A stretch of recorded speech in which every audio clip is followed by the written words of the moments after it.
दिवा परिसरामध्ये जोरदार पाऊस झालाय। पावसाचं पाणी नागरिकांच्या घराघरांमध्ये शिरलंय।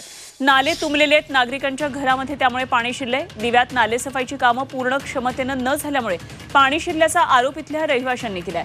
महापालिका अधिकाऱ्यांवर त्यामुळे कारवाई करावी अशी मागणी सुद्धा हे नागरिक करतात। तर पावसाचं पाणी नागरिकांच्या घरात घुसलेलं आहे। दिवा परिसरातली ही परिस्थिती आहे। जोरदार पाऊस दिवा परिसरामध्ये झालाय आणि त्यामुळे अशा प्रकारे नागरिकांचे हाल झाले। त्यांच्या घरामध्ये पाणी शिरलंय। संसारोपयोगी वस्तूंचं त्यामुळे मोठं नुकसान झालेलं आहे। नाले तुंबलेले आहेत आणि त्यामुळे नागरिकांच्या घरामध्ये पाणी शिरलेलं आहे अशा तक्रारी नागरिकांनी केल्यात। अक्षरशः गुडघाभर एवढं पाणी साचलेलं दिसतंय या दृश्यांमध्ये।